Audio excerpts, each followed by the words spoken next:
watching Inside Automotive with Jim Fitzpatrick.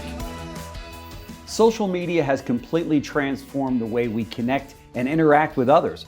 For a number of years, we've seen dealerships on social media connecting with potential buyers, from marketing to selling, and it works. On today's show, we're learning more about the importance of having a robust social media strategy and how you can best incorporate AI into that strategy. We're pleased to welcome social marketing expert and the founder and CEO of Retail Resilient, Gail Rubenstein. In addition to being an incredible expert in this area, she's also been many years on the retail side of the industry. So that makes you extra special. So you know the retail side and you know the vendor side. So thanks so much for joining us in the studio. Thank you for having me. Sure. So whenever we talk to dealers about social media, they kind of cringe a little bit. They know that they need it. They don't think they're doing it right.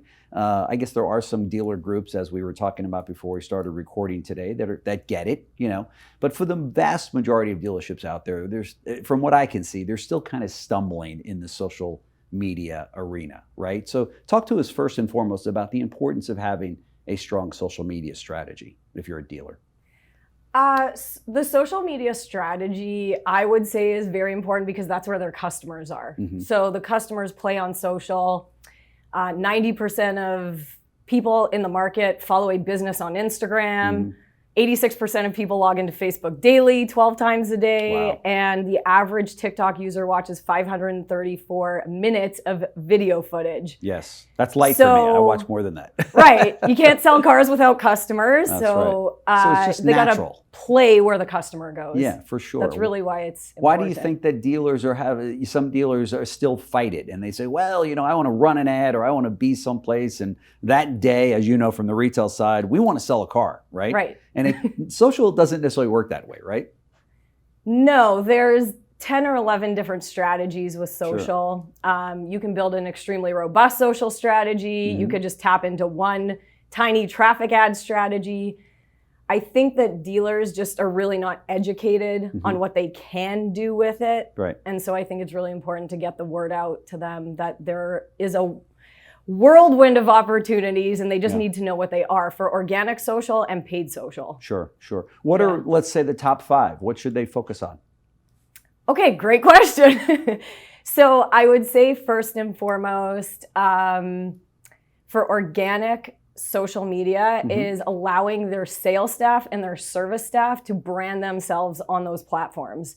So going to their friends, their family, for, I guess, just for brand awareness to market to them. So if I'm a salesperson at a dealership, I should have my own platform, or I should say my own social media strategy separate from the dealership? Yes. Okay. So it's almost like an entrepreneur. They're allowing their staff to be an entrepreneur within the overall brand of the dealership. Okay. Yeah. Is that chancy for a dealership to encourage that among their staff to say, well, we don't know what they're going to post? I mean, if they post something about our dealership and then the very next post is something political or something off color or what have you, are we then associated with that individual? Do you know what I mean? Yep. So great question, because we've come across that with multiple dealer groups nationwide. I bet. And how we've overcome that with them is by creating a best practice principles and having the sales staff or service staff sign off on it. Okay.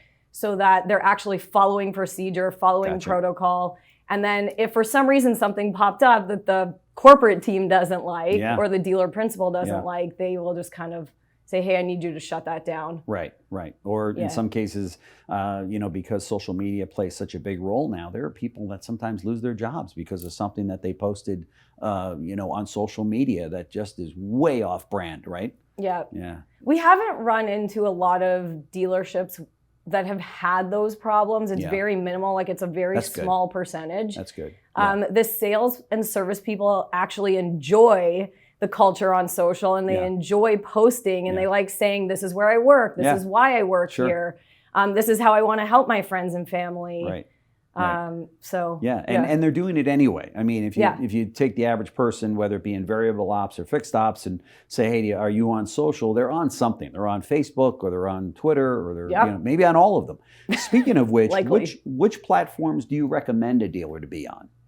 So Facebook has the highest return on advertising dollars, and the algorithm works really, really well. Okay. Instagram is mediocre for ad spend. But should they be on Instagram Yes. even if they don't spend money? Should Yes. they be posting? Okay. Yeah. So Okay. from an organic social standpoint, I would say be on all the platforms. Okay. Be on Instagram, TikTok, Threads, Twitter, all Really? over the Threads map. now. We got to deal with Yeah. that too, right? Yeah. Yep. I So- was posting about that last week. What do you do with Threads? Right. So Yeah. if there's a social platform out there, for the most part, for the big ones, you recommend a dealer be on all of them. Yes. Okay. And the interesting thing is dealers are like, well, what should I be posting? Yeah. So there's different pillars of content. There's customer deliveries, there's relationship posts, there's holiday posts, Okay. there's new car offers, used car Sure. offers, service offers, parts offers. So there's Okay. a whole array of content Yeah. creation that they can be posting on all those platforms. Is it okay to come right out with offers to try to sell on social? I was told a long time ago, stay away from selling on social and stick with just good information, tips on how to keep your car running smoothly, or maybe a recipe every now and then, or a motivational quote, or just something to engage and stay engaged with the customers. Is it okay to come right out and say, hey, we've got Nissans for $299 a month with $1,000 down? Yeah.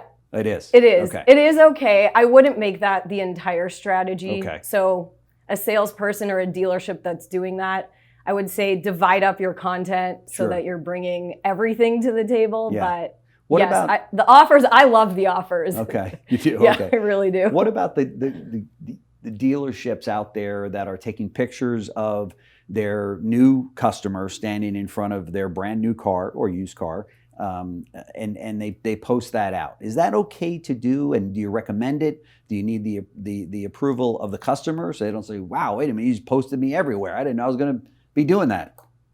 How does that work? Okay, so I would say that's probably one of the top 3 strategies is the Okay. customer deliveries. Okay. A lot of dealerships have a document, so when they go in the F&I process, they're signing something stating a release that yes, photos can be taken of them. That's a new Yeah. new release. Yeah. I'm an F&I guy in the past, and I don't remember that one being slipped under the customer's nose. Very new. Wow. Very new. Okay. And there are dealerships that don't do that. Okay. However, the end result with a happy customer is their friends and family all hit like. They typically will come back to that course. dealership, buy a car from them also. Yeah. So it's a really, really good strategy. There's no question about it. Yeah. What do you say to the dealer that says, Gail, I had a record year last year. I mean, we made all kinds of sales, all kinds of money, and we don't really do anything in social media. Why do I need social media? Well, that's where your customers are. So why not? Yeah, and from a standpoint of who in the dealership should be doing this for the dealership, should it be one person that's over the social? As a dealership, do I need to hire now a social media manager that just handles the social media? Because you're talking about maybe 5 or 6, 7 platforms now that they've got to monitor and post on, right? Yes. So I know at least with my company, we have what's called a done for you strategy and Okay. we have a do it yourself strategy. Okay. So in the done for you strategy, the dealer can outsource all of the work to us, all of Okay. the organic work, all of the paid social. But the do it yourself strategy is for dealerships that are hiring employees in-house. Okay. And then those employees can, with us at least, we have a mastermind where they'll learn organic strategies. And then we have another mastermind for the in-house employees that want to learn paid social. Oh, that's great. Yeah. Okay. What do you recommend? Do you recommend that they've got somebody in-house that is handling it right there on the front line, or is it, that's the best case I'm scenario? very big on education and knowledge and the sharing of resources. And I do believe that our dealers that do it in-house are more involved in their strategies and get better ROI and better results Sure. because they're actively involved day to day in the Right. operation versus outsourcing it to an agency, and then the agency is not really communicating with them about what's going well, what's not going well. Sure. And, And being that up to date, I mean, it would seem to me that if you deliver a car right now as a dealer, you want to get it posted, you want to get it up. You don't want to wait a day or two or something where they're trying to play catch up, right? Right. Yeah, for sure. And, when you talk about, the average dealership might have 100 employees, probably 50 to 100 employees. I'm just kind of painting with a broad brush here. But you've got really, when you think about it, all of those individuals have got social media platforms. So man, that is like blasting out your brand and your message. Yes. That is like a no-brainer. Right? Yes. So my best case study is with Step One Automotive Group in Florida. Okay. And so the CEO hired us. It was probably 3 years ago. And he's like, okay, we want to dominate social. I mean, we want to completely take our marketplace over. Sure. So what we did was we hosted a launch event and they brought all their BDC people in, all their salespeople, the entire corporate team. And we had them doing exercises that day of new car offers, used car offers, customer deliveries, relationship posts. And I remember that whole year, every single dealership in their marketplace was like, what is Step One Automotive Group doing? They're killing it on social. These guys. Right. Killing it. And I still to this day, I feel like I'm known as the woman who was like kind of moving them through that cultural shift to get them to really take over their marketplace. And they did. They killed it. Wow, that's amazing. Did they maintain it? I mean, it wasn't a one and done kind of thing, I hope. Not one and done. So the interesting part behind this is you do need to have a coach or an expert helping your staff every single month, getting them to do the work, because you're asking salespeople and managers and service and parts to start posting, and you're changing their behavior, right? They're not accustomed to marketing themselves. Right. So you need to kind of move them through a cultural behavioral shift. Sure. Is it okay to make it mandatory? I mean, when you bring these people in, you can say, this is what we're expecting of you in order. I mean, this is like a condition of employment that you post, or is it just kind of, hey, for those of you that like social media, here's what we recommend? So in the case of that dealer group, it was not mandatory. Okay. It was embraced and asked okay. of the people to do that in their day-to-day Strongly job. Encouraged. Strongly encouraged. Right. That being said, it would seem to me on sales and also in if you're a service advisor, which are also in sales, then you want to get the word out. If they can connect the dots to a strong social strategy, or at least posting every day or what have you, to people coming back and going, hey, I saw your post where you took good care of my friend, and I thought I'd come in and I'd buy a car from you, or I'd have my car serviced. Then all of a sudden it clicks with that employee, right? That says, wait a minute. So this social thing really does work, right? Yeah. Yeah. The average salesperson will do an additional 4 to 8 sales a month, typically. They can use the organic strategies. They can use Facebook Marketplace. They can do videos. They can do still images. Sure. There's so many things they can do. But That's right. some of our top players are doing 10 or more salespeople by themselves. Yeah. Just generating their own leads and That's doing fantastic. 10 or more extra sales a month. Wow, that's fantastic. Yeah. And as you know, being on the retail side, salespeople have a little bit of time to do this. For a salesperson that says, where am I going to find the time of the day to do that? Come on, dude. I mean, you're selling maybe 1 car a day, right, on average. Possibly you might have a 2-car day, or maybe even a hat trick on a weekend. But for the most part, there's a lot of downtime. Right? Yes. And you guys know what I'm talking about. So don't get upset with me on this and send me an email and say, we don't have time for this. Yes, you do. I've been a salesperson, I've been a manager. You look around and they're kind of looking for something to do in a lot of cases on the showroom floor. Yes. What better to do than to be reaching out to your customer base, right? And they're already playing on their phone. They're already on there. They're watching all the different videos on TikTok and everything else, right? Yeah, for sure. So this kind of becomes really the new normal today for dealerships, to be in this game of social media, right? Yeah. I would say if they're not playing on social, they're not even in the game anymore. I started doing this 7 years ago, and there are dealers that have far exceeded other stores that are just tapping the surface right now. Wow. Should and TikTok is okay. I mean, that's, because you hear some controversy over TikTok. Schools are shutting down, and states are saying you can't use TikTok because it's owned by the Chinese. But for the most part, you're saying that's okay. So politically, I'm not going to say anything. However, the sales people that are using TikTok they're getting car sales from it. Yeah. And it's really cute, because sometimes I'll travel around and there's salespeople, and I'll have them do the TikTok trends, and I'll dance with them in the showroom, and they'll do a silly little clip, and someone will comment and be like, oh, I want to trade in my truck on that AT4 that was in the video. Yep. Isn't that crazy? Yeah, it's really crazy. That's incredible. So let me change subjects a little bit, which is kind of the same subject, but it's AI. Now, obviously, we're all talking about AI and how it's changing the world and going to change the way we do run our businesses and connect with our customers and everything else. Talk to us about that. What tools do you recommend, or how do we apply AI to social media? I would say that some of our best practice dealers, what they're doing is if they have someone in-house at the dealership, they'll kind of type into ChatGPT or Synthesia and say, hey, I need 12 organic social media posts. Okay. These are the 12 topics I would like in my social posts. Okay. And please put emojis in the description, and I need photos of X. And oh my gosh. It'll literally pull their entire calendar strategy for the month. That is incredible.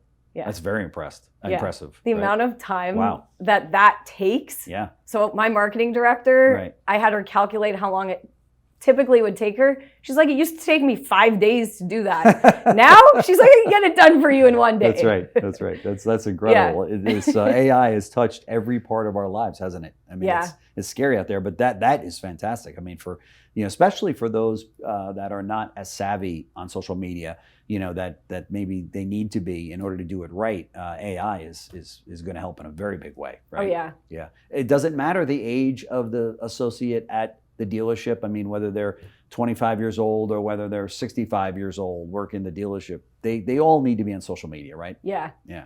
It's interesting how the men and women that I've met that are in their 60s, they like fight me a little bit or fight my team a little bit. I don't really. Be very careful here, Gal, okay?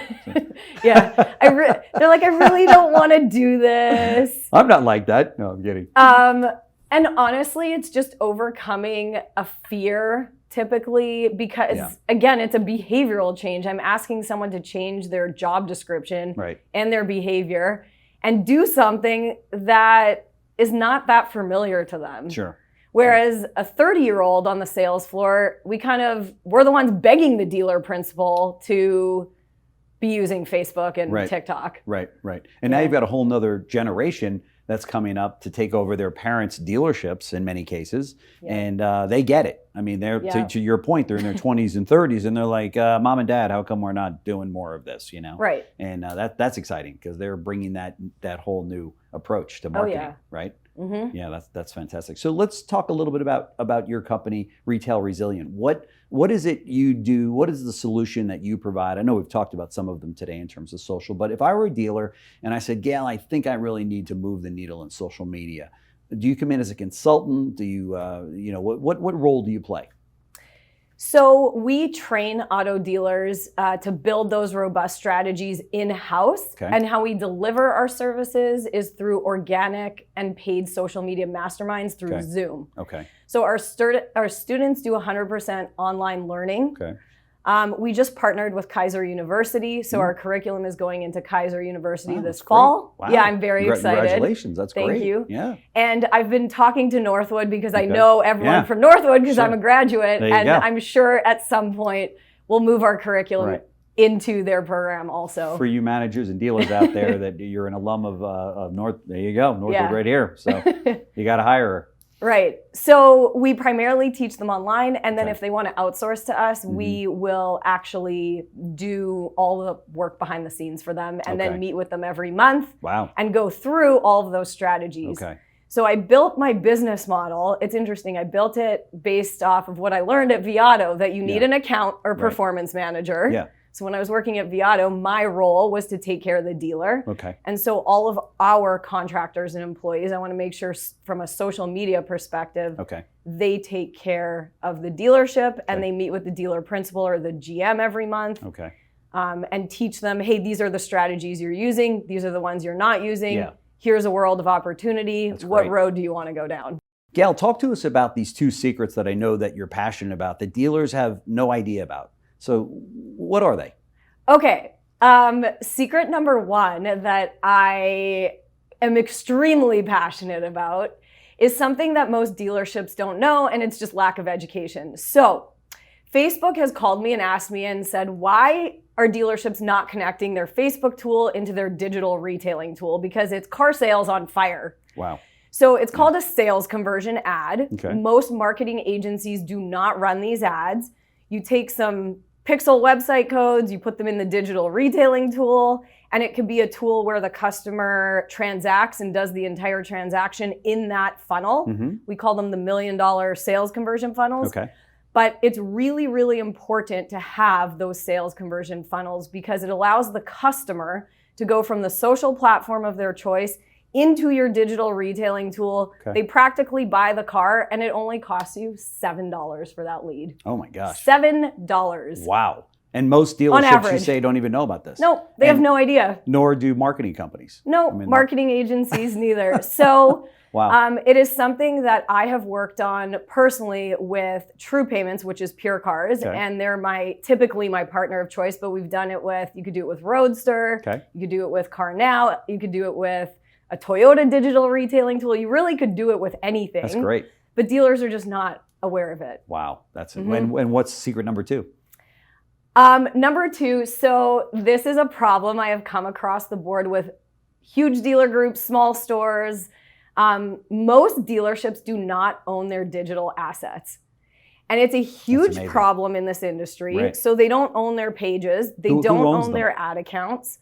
The marketing agency or a tier 3 agency that just said, hey, we'll set this all up for you. No big deal. This is like a small piece of your digital strategy. Right. It's not a small piece. It's Right. a massive piece of their digital strategy. Right. And the dealer principal doesn't own any of their assets. Wow.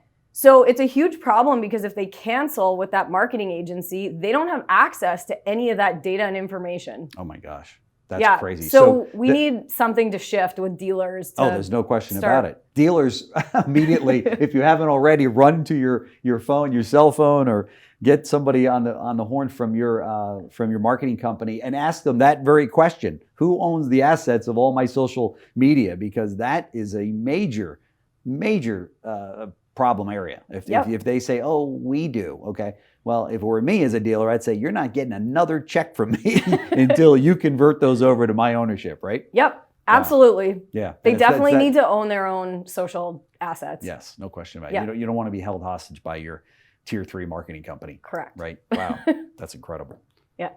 You are certainly worth a tremendous amount to a dealer principal or a manager out there that says, okay, we got the sales thing down, we got the inventory, the advertising, now we need to win in social media. Let's get an expert like Gail in here to do just that. For dealers that are listening to us have this conversation, this is where you need to really open up your eyes. Obviously, as the vehicles are starting to load back up on your lot there and you need to get rid of them, it's going to take every single avenue that you can get into. And social media, as you know, because you all have social media sites, this is a very big area that you need to focus on and win. To your point, win in this area. So these are the solutions we want to be providing here at CBT News. And you've asked us to do more stories on social media as well as AI.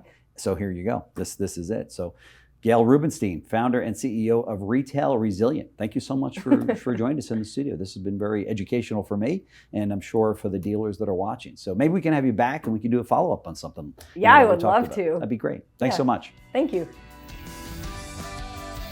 Thanks for watching Inside Automotive with Jim Fitzpatrick.